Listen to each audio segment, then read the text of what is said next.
affected, but there's, what's going on here? Can you hear me still? I got some pop-up here. Anyway, the building wasn't designed, I don't think very well. It's out of character with the existing architecture. There's just some general concerns. It's just, there's nothing like this has ever really been attempted. There are a few garages along that side of the street. And I fear that if this variance was approved, that would open up the doors for anybody to develop their backyards along that street. That's probably my major concern about everything about this. There's noise issues, like a quality of life issues, congestion, parking issues. I know it's all been covered before, but I constantly think about these things. There's the water lines, all the construction that's going to take place. I'm just fervently against this. That's all I have to say, really. So I'll just hand it back over to you. Volker, thanks so much for sharing your perspective. So let's open it up for 8 minutes of any questions from folks in the meeting overall. I note Amanda's comment in the chat, living 2 doors down from the proposed project, and agree with all that's been said by the other residents. So Kira and Lisa asked the question, assuming you two are planning to rent these 2, is that correct? Doug, could you answer that? Doug, it looks like you're on mute. Propose this plan. Doug, I'm sorry, I didn't catch your answer to that regarding the rent. Yes, that's correct. They would be rental. Jill, I'm going to put you on mute. Can you hear me? Yes, thank you, Doug. Yes, that's correct. They would be rentals. Great, thanks. Okay, so noting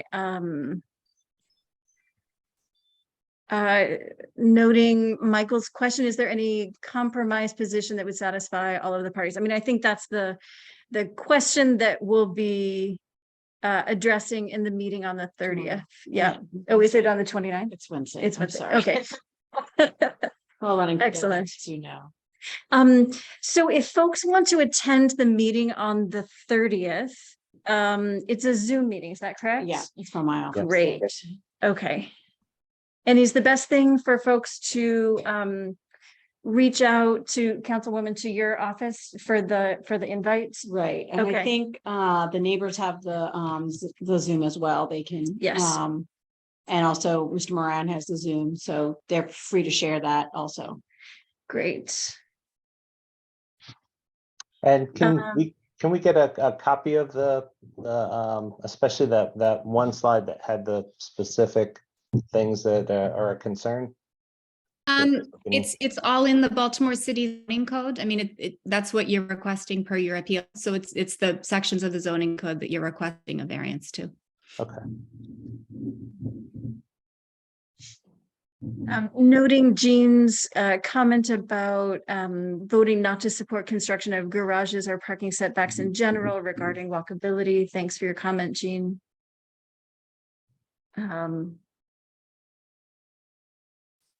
Thanks for your comment, Jill.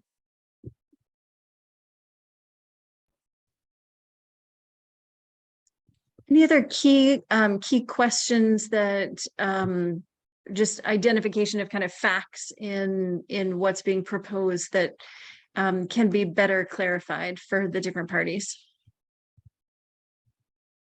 Yeah, I have a question. You mentioned a setback for parking, but you also have a front loading garage.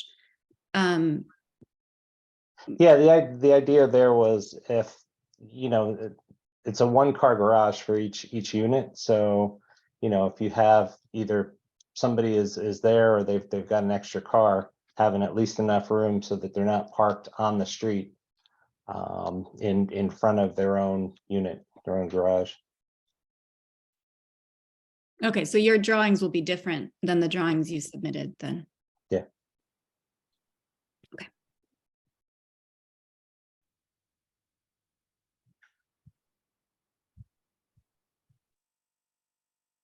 Yeah, and I'll have our construction crew talk about any issues with the construction vehicles, or, you know, getting equipment and stuff back there.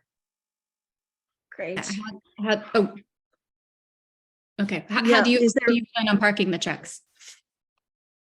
Second, How will you access this site? that's what I'll have at the Wednesday meeting. I'll have someone there that'll explain that from the builder's point of view. Okay. Great. All right. Thanks so much to Christina and Volker and Doug for your contributions to the meeting. And we look forward to hearing the outcome of the meeting on Wednesday. All right, thank you. All right. Back to Mary Rose. Is there any I might have missed it. Did you already put the link to the poll in the chat? No, Let's see if so. we had 3 more nominations that I added, and I didn't want to send that while we were having the discussion to distract anyone. So I'm going to send that Great. right now to everyone. Great. You can go Thanks so ahead much. and vote. Click the link. It should take you to the ballot. Everyone who's eligible, please go ahead and vote. Super. People here. If you have any problems or questions, just put it in the chat and I'll see it.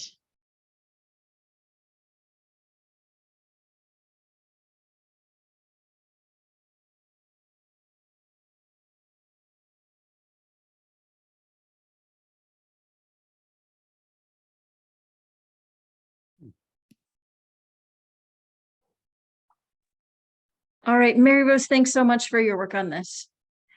So what I'd like to do now is switch to a discussion of the 3 liquor licenses in the Hampden community. I note that we do have a representative here, so I'll bring up the slide for this, and then we can kind of talk through the issues. So I note that there's a postponement of the discussion about Good Neighbor. So you'll recall the Good Neighbors, the coffee shop on Falls Road, north of the avenue. There have been a number of noise violations. And so one was being brought up for the meeting on the 1st.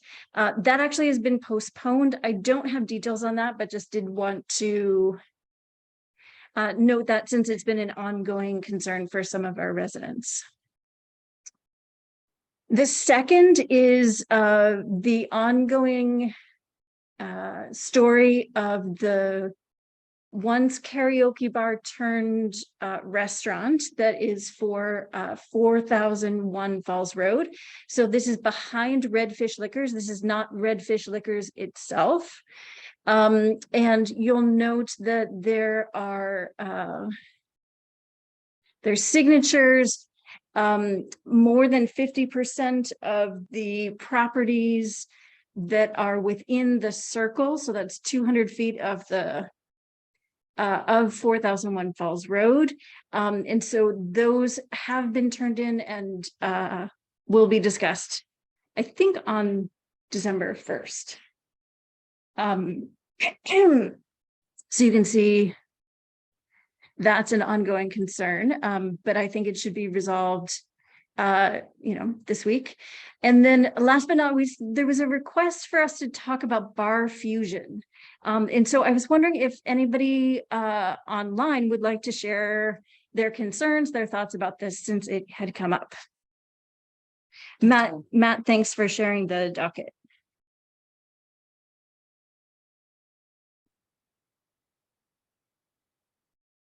So there were some noise complaints, but I wondered if anybody online wanted to share information in particular. Do you happen to know about this one? Just one is in my district. Yeah, you happen to know. Yeah. Yeah, if you'd like to share something, feel free. Hi, everybody. So I'm Odette Ramos, Councilwoman. this was the old 13.5 wine bar, and they are using the current liquor license from 13.5, and they actually just postponed a liquor board hearing.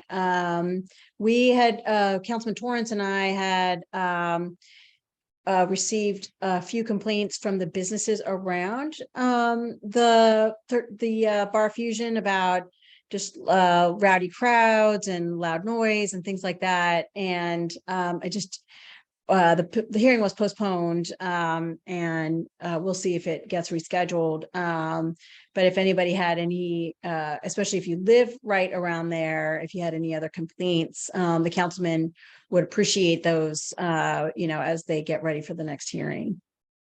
So someone actually sent me a sheet of paper, just a moment, and I'll bring it up. Let's see. It was a request for essentially a petition to oppose the liquor license. I'm going to share my screen so folks can see that. So I received this, but without context. So I'm not able to share anything additional. I don't know if so there's a space at the bottom for actual folks to sign. So I'm not clear, because this was literally just sent to me without accompanying language. I'm not sure if this has already been something that's been collected and has been turned in, or if this is something that folks are in the works. It's in the doing. works. Okay. Again, a couple of the business owners near Bar Fusion are having the challenges. So have started the petition process. Okay. All right. But I don't know like where the petition is right now, or where it's living, who's got it. I don't know that. Yeah, it seemed to have come from Cafe Hun.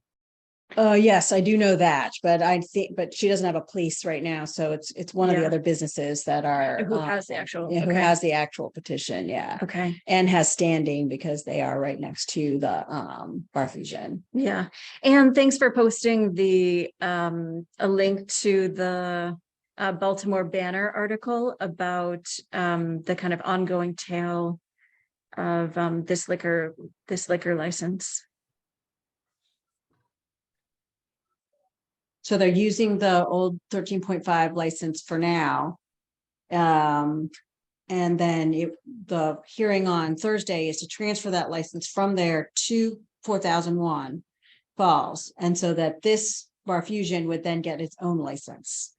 And creating a new license, and our friends at the liquor board are here, has a higher standards for Okay.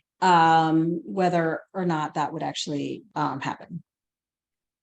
Thanks. And Matt, before we shift to a conversation about the water and BGE, any comments that you'd like to make? Yes, thank you very much for letting me talk just a little bit, everybody. My name is Matt Ockhammer. I'm the community liaison for the liquor board. I want to start by having been to one of your meetings for a little bit, so please don't hesitate to reach out. I did put my information at the top of the chat. I'll put it again.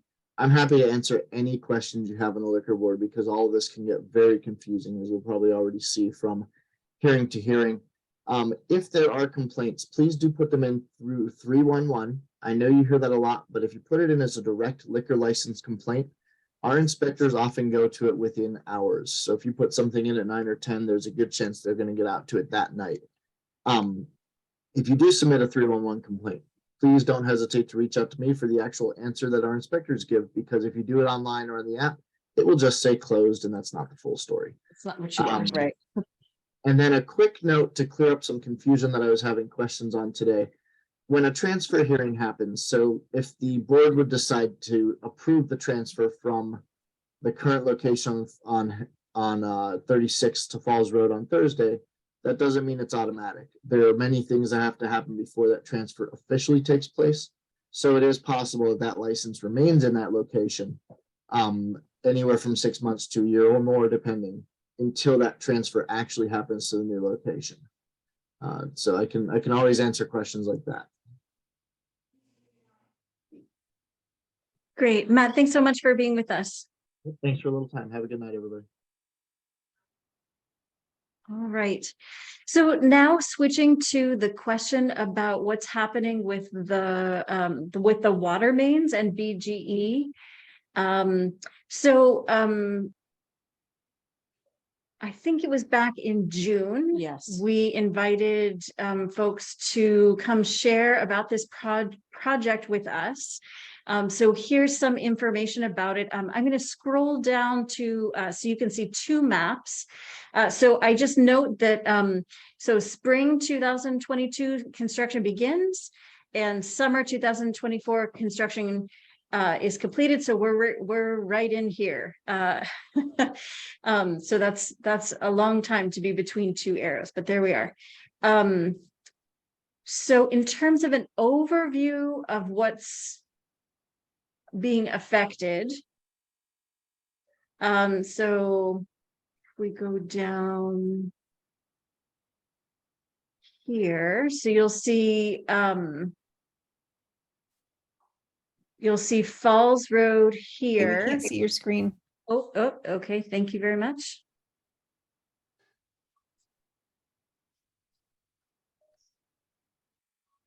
All right. So on your screen, you'll see this long red line here is Falls Road. So this is north of the avenue. So the red lines indicate where work is proposed. And then further over, you can see. So it's fairly extensive, but largely north of the avenue is what we have here. I don't know if there's actually work below the avenue as well, but There is not. okay.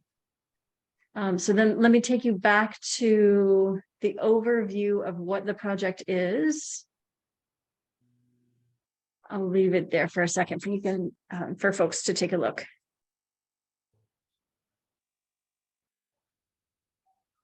Oh, Kristen from Councilman Torrance's office is on the line. Oh, so great. She can give an update. Kirsten, do you have any additional information that you'd like to share on this?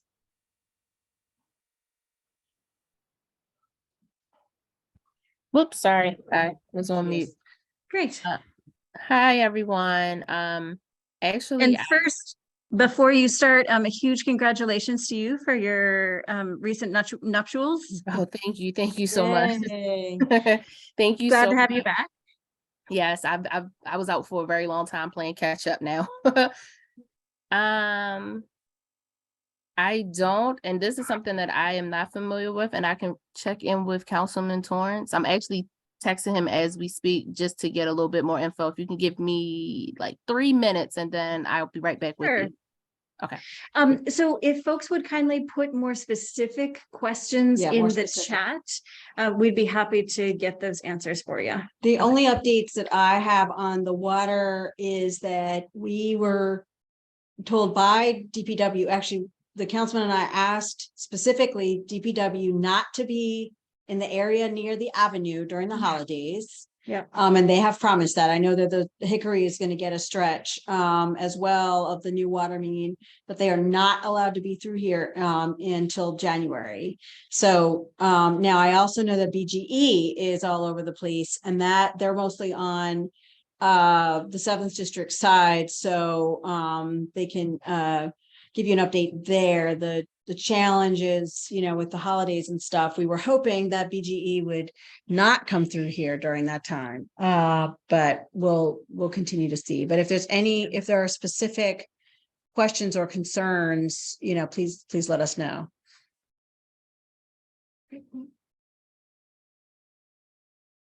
So one of the questions, has anyone had unusual issues or unexplained damage to their exterior water lines while this work has gone on, is one question. And then multiple locations on or near Elm, soft water lines have water flowing from them constantly. Additionally, there's new hydrants have water flowing out of them constantly. So for the first one, What we definitely want folks to do, if you're in the line of where there's going to be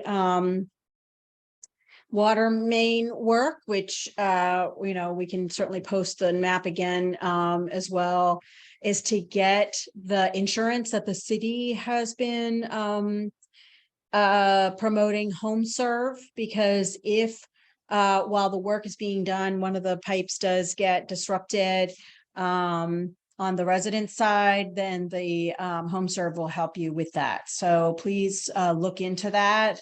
And then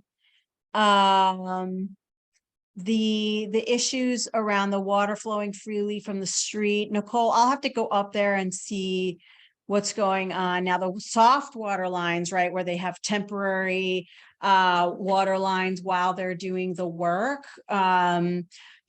those are, they're soft water lines. So there are going to be times where there may be some leaks. So we can certainly report those too. There's a new project manager for this project. And then because obviously there's going to be ice complications. I actually don't think they're doing water work in the winter time because of obvious reasons, but I have it now and we'll check it out in terms of those soft water lines, but I would imagine that Elm will be finished hopefully soon. Leslie, any particular question about BG&E you'd like to put in the chat for us to follow up on? Yes, sure. I mean, I can describe it right now or put it in the chat, whichever's better. Go for it. Thank you so much for the opportunity to speak. Appreciate it. So the gas line work that's going on, distinct from the water line, involves some pretty significant work with individual homes. So, upgrading the connection at the home, I think, as it extends into the street. And what myself and my neighbors have been finding is that the communication around that work has been really pretty poor on the. I'm not even surprised about this, but go ahead. Yes, it's been very poor, honestly. There have been multiple attempts to schedule the work.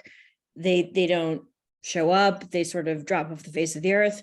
And then when they do show up, the work is much more invasive and extensive than was originally explained or expected. And also, so I guess my questions are, first of all, who can we give feedback to about that? Because we understand that the guys on the ground aren't really responsible for that, I don't think. So how can we sort of escalate feedback around that? And secondly, how can we be somewhat reassured, if you will, that the incident that happened in Poppleton is being investigated to allay our fears around the gas work on our individual homes elsewhere? Well, I can answer the last question, is that the Ramsey Street, or not the Ramsey Street, the one before then, the gas explosion is still being investigated to see if it is related to the new gas main that was done, and that hasn't been finalized yet, but we certainly will get the word out if that's the case. And then to your first question, again, Kristen can take, any of the complaints on Torrance's side, and I can on our side. We do have connection with the BGE higher ups to be able to make sure that there is better communication. I can't tell you how frustrated I am to hear that they've been horrible with I mean, I shouldn't be surprised, but we had a hearing last February about this. They had made a lot of promises around communications, around planned work. It's hard with emergency work, but planned work, and better notification. They've also been like horribly worse, bad, terrible, horrible in my Black communities in terms of like how they were putting in new polls, and it was just really horrible. So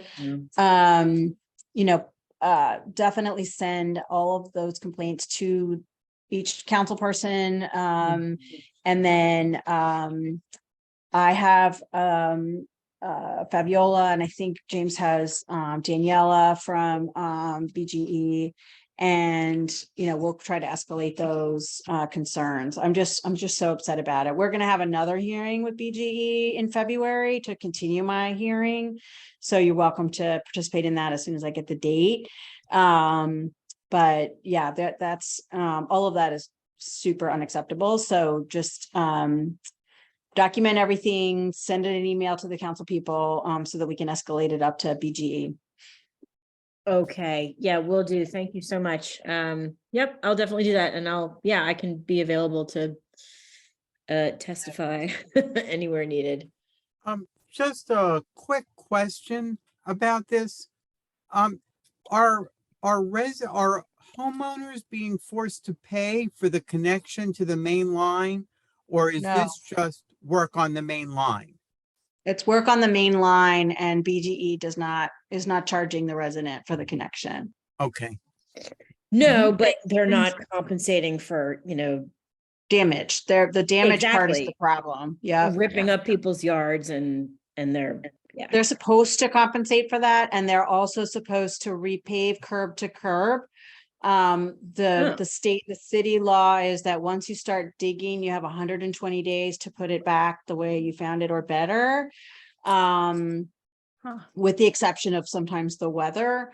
But if your street, like up in Host Heights where they were before, is still a mess, and that's been over 120 days. So we just need to get all of that documentation so that we can report it to DOT. DOT has more, also as a result of our hearing in February, we found out that DOT only had one inspector for all the street cuts and BGE and stuff. So that has changed. They have more now, which is good. And BGE is getting massive fines. So we need you to report all of those and any problems that you're having there. Yeah. Okay. Thank you. Yeah. We had no idea about the compensation. So that's very interesting.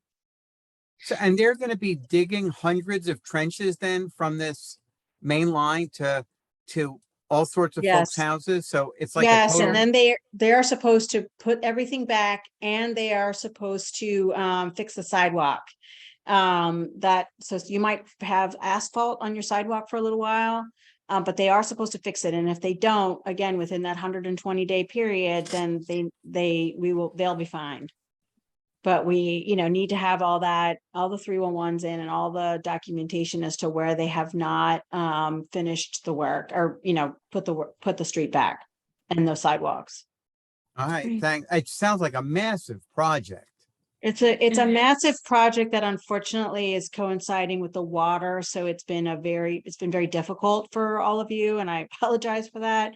It's just BGE is just really difficult to deal with, and that's why we've got them under our right under our watch right now. But documenting all of these issues is going to be extremely important as we get to our next hearing with them in February. And I'm constantly in contact with them and the inspectors for stuff. I mean, literally all over the city. I was helping Councilwoman Porter with something the other day. Yeah. Well, thank you very Okay. much. Yeah. Really appreciate the additional context and the advice. Thanks, Leslie. Thanks for bringing it up. I appreciate it. Thanks so much to everybody who submitted requests for agenda items. Yep, so to be good neighbors to our librarians upstairs, so they close at 8, and we have committed to them to being out of the building before then. So Mary Rose, over to you to talk about next steps for the election tonight.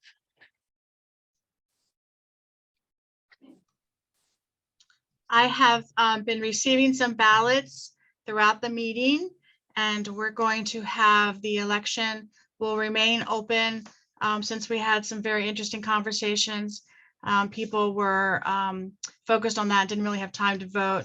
So I've been asked to hold the voting open. So it'll be open until 9 o'clock. If you want to take the time to go ahead and vote now, we'll do that until 9 o'clock. And then we'll have the announcements made with the holiday party invitation as to who's been elected to the board. So go ahead and keep voting if you haven't done so.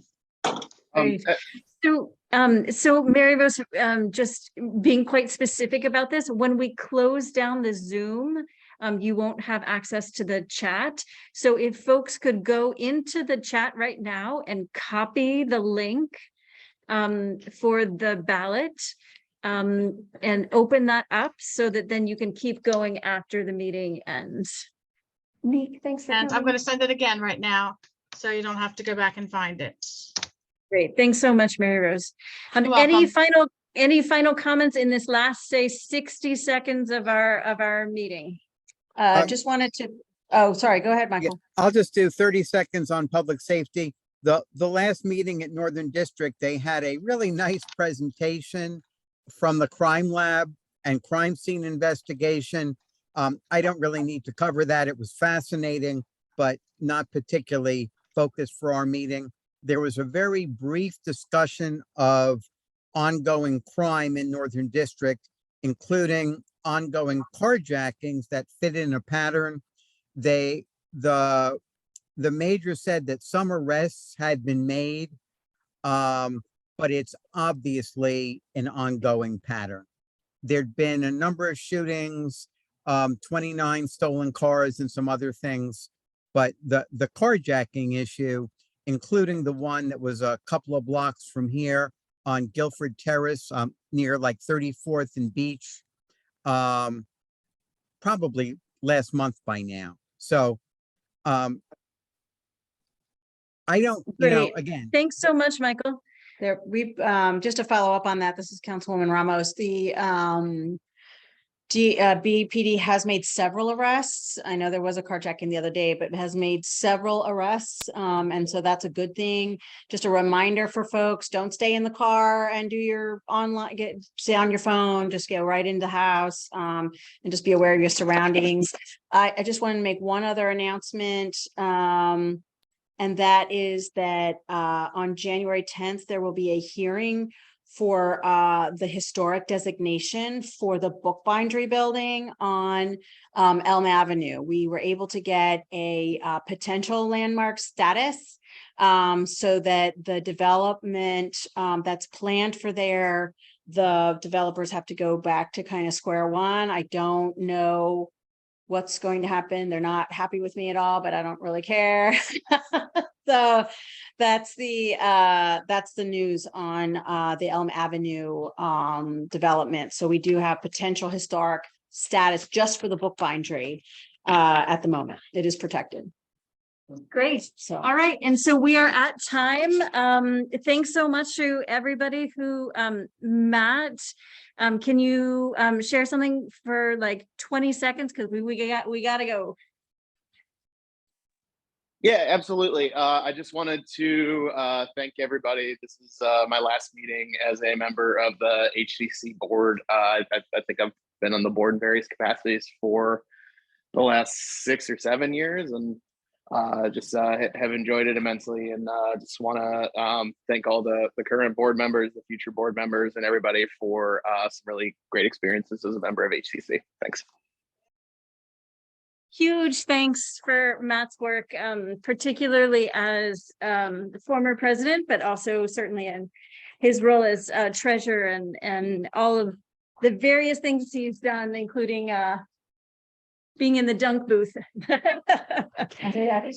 We'll have to see. Matt, thanks so much. Wishing everyone a wonderful start to December, and we'll see you next month. Take care, everybody. Bye. Bye. Happy Bye. holidays.